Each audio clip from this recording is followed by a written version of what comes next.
2 Samuel chapter 21. While David was king, there were 3 years in a row when the nation of Israel could not grow enough food. So David asked the Lord for help, and the Lord answered, Saul and his family are guilty of murder, because he had the Gibeonites killed. The Gibeonites were not Israelites. They were descendants of the Amorites. The people of Israel had promised not to kill them, but Saul had tried to kill them because he wanted Israel and Judah to control all the land. David had the Gibeonites come, and he talked with them. He said, "What can I do to make up for what Saul did, so that you'll ask the Lord to be kind to his people again?" The Gibeonites answered, "Silver and gold from Saul and his family are not enough. On the other hand, we don't have the right to put any Israelite to death." David said, "I'll do whatever you ask." They replied, "Saul tried to kill all our people so that none of us would be left in the land of Israel.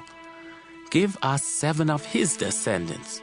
We will hang these men near the place where the Lord is worshipped in Gibeah, the hometown of Saul, the Lord's chosen king."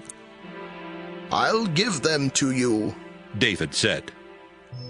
David had made a promise to Jonathan with the Lord as his witness, so he spared Jonathan's son Mephibosheth, the grandson of Saul.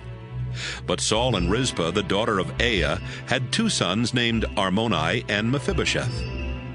Saul's daughter Merab had 5 sons, whose father was Adriel, the son of Barzillai from Meholah. David took Rizpah's 2 sons and Merab's 5 sons and turned them over to the Gibeonites, who hanged all 7 of them on the mountain near the place where the Lord was worshipped. This happened right at the beginning of the barley harvest. Rizpah spread out some sackcloth on a nearby rock. She wouldn't let the birds land on the bodies during the day, and she kept the wild animals away at night. She stayed there from the beginning of the harvest until it started to rain. Earlier, the Philistines had killed Saul and Jonathan on Mount Gilboa, and had hung their bodies in the town square at Bethshan. The people of Jabesh and Gilead had secretly taken the bodies away. But David found out what Saul's wife Rizpah had done, and he went to the leaders of Jabesh to get the bones of Saul and his son Jonathan. David had their bones taken to the land of Benjamin and buried in a side room in Saul's family burial place. Then he gave orders for the bones of the men who had been hanged to be buried there. It was done, and God answered prayers to bless the land.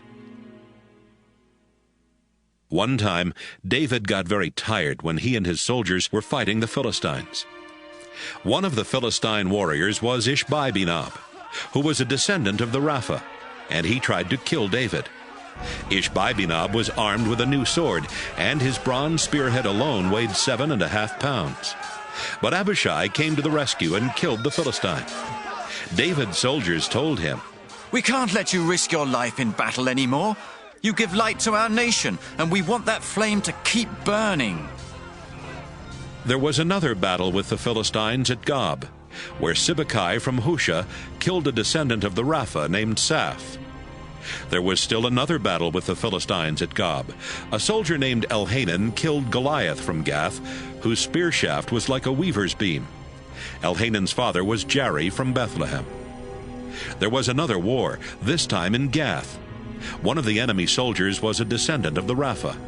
He was as big as a giant and had 6 fingers on each hand and 6 toes on each foot. But when he made fun of Israel, David's nephew Jonathan killed him. Jonathan was the son of David's brother Shimei. David and his soldiers killed these 4 men who were descendants of the Rapha from Gath.